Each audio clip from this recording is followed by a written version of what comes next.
Hello बच्चों, नमस्कार। आज हम हिंदी शिक्षण में जो हमारा टॉपिक चल रहा था व्याकरण शिक्षण का, उसके अंतर्गत व्याकरण का अर्थ और परिभाषाओं का हमने अध्ययन कर लिया था। आज का अपना टॉपिक है व्याकरण शिक्षण के उद्देश्य। आप सभी जानते हो कि बगैर उद्देश्य के कोई कार्य नहीं होता है और व्याकरण शिक्षण के भी अपने कुछ शैक्षिक उद्देश्य हैं। ठीक है, तो आज हम व्याकरण शिक्षण के क्या उद्देश्य हैं उनके बारे में अध्ययन करेंगे। ठीक है, क्या है अपना टॉपिक?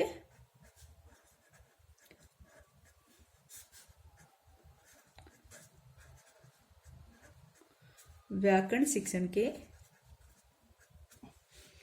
उद्देश्य।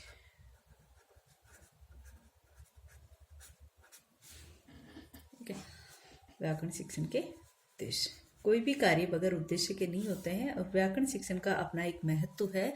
एक व्याकरण शिक्षण जो है हमारी शैक्षिक प्रक्रिया में बहुत अधिक उद्देश्यों को पूर्ण करने वाला होता है। ठीक है, तो सबसे पहला उद्देश्य हम कहते हैं कि जो व्याकरण शिक्षण जो है ये छात्रों की जो भाषा है उसको बोलकर अभिव्यक्त करने या लिखकर अभिव्यक्त करने की योग्यता प्रदान करना।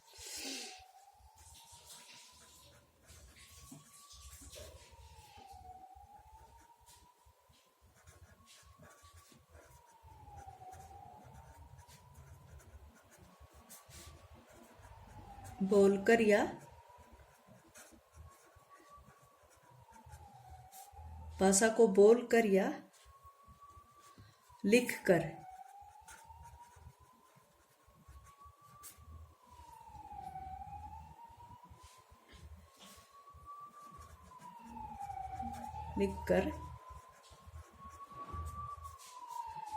अभिव्यक्त करने की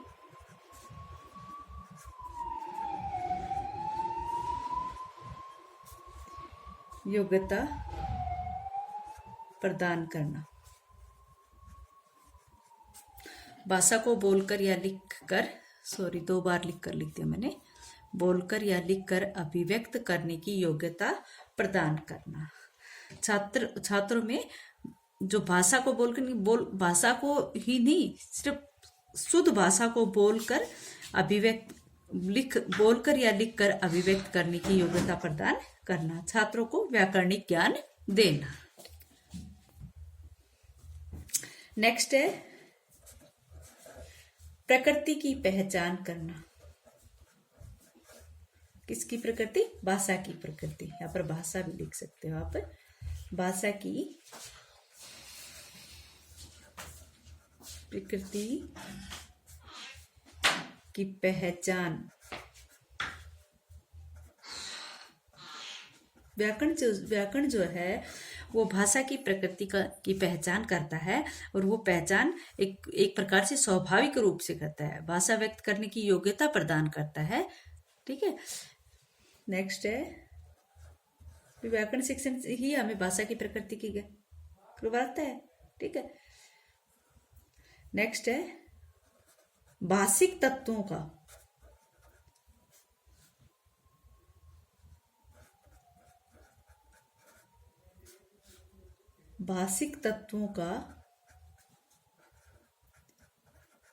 ज्ञान प्रदान करना।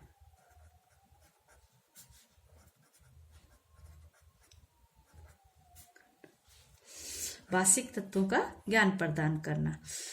वाक्यों में विभिन्न शब्दों का स्थान, कार्य एवं पारस्परिक संबंध आदि का ज्ञान कौन कराता है? व्याकरण शिक्षण कराता है। कोई भी किसी भी प्रकार का वाक्य हो उसमें कौन सा शब्द कहाँ पर आता है, उसका क्या कार्य है और उनका आपस में क्या संबंध है, इन सब का ज्ञान कौन करवाता है? व्याकरण करवाता है। ठीक है, तो भाषिक तत्वों का ज्ञान कौन करवा रहा है? व्याकरण करने से उनका सही प्रयोग करना भी सिखाता है। ठीक है, नेक्स्ट है भाषा विश्लेषण की योग्यता।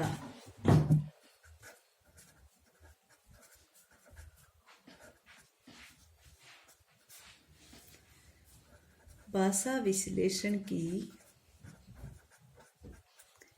योग्यता प्रदान करना। हमारा जो व्याकरण शिक्षण है व्याकरण के ज्ञान से हम अपने भाषा में विश्लेषण की योग्यता प्रदान कर सकते हैं और साथ ही हम शुद्ध अशुद्ध भाषा की परख की शक्ति भी विद्यार्थियों में आती है। शुद्ध और अशुद्ध भाषा की परख की शक्ति किस में आती है? विद्यार्थियों में, व्याकरण शिक्षण से। नेक्स्ट है भाषा को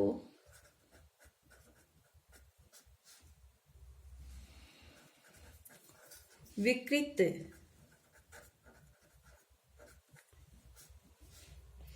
होने से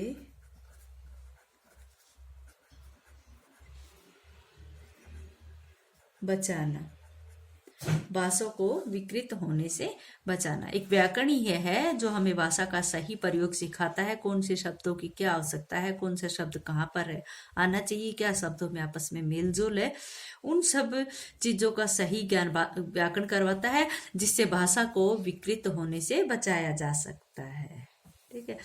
तथा माना ये भी जाता है कि जो सृजनात्मकता का विकास भाषा के व्याकरण के माध्यम से होता है। भाषा में जो सृजनात्मक शब्दों का विकास होता है, सृजनात्मकता का विकास जो होता है, या फिर भाषा में जो नियमितता आती है या स्थायित्व आता है, कहने का अर्थ है कि भाषा में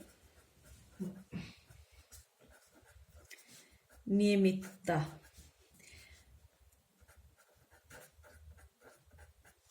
भाषा में नियमितता आती है, या फिर हम कहें कि स्थायित्व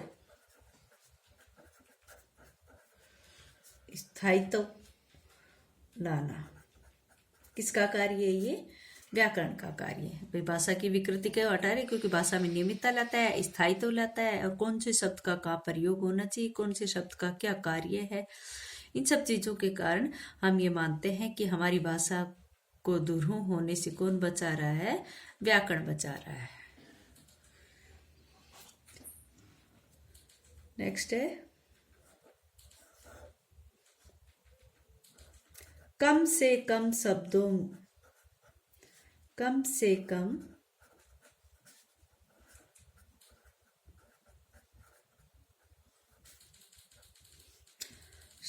में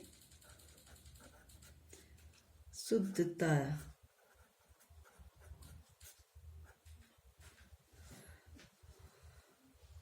कम से कम शब्दों में शुद्धता से अपने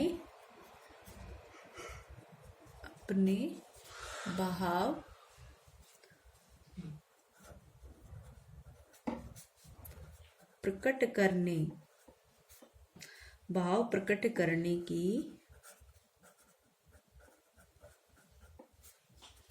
क्षमता उत्पन्न करना।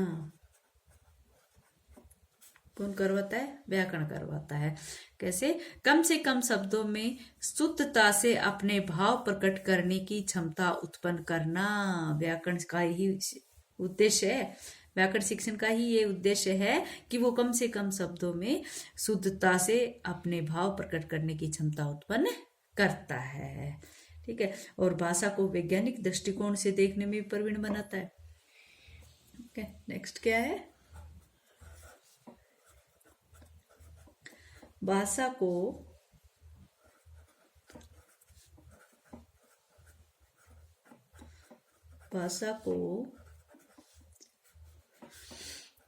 वैज्ञानिक दृष्टिकोण से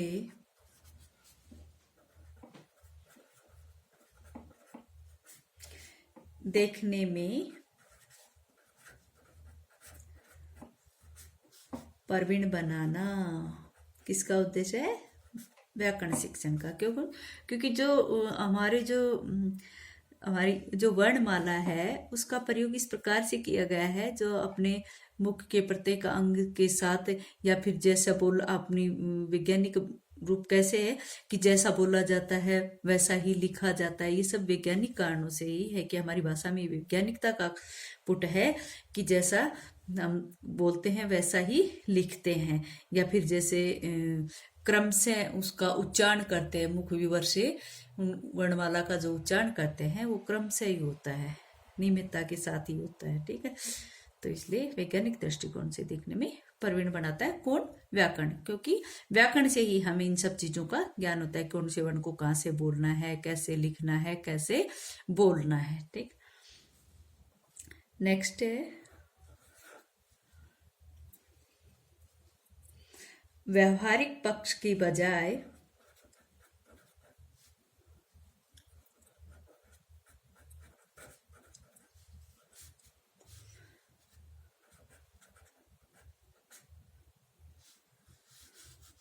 व्यवहारिक पक्ष पर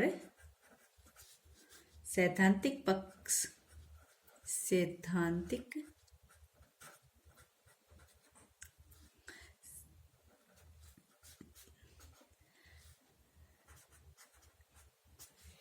व्यवहारिक पक्ष पर सैद्धांतिक पक्ष की अपेक्षा अधिक बल।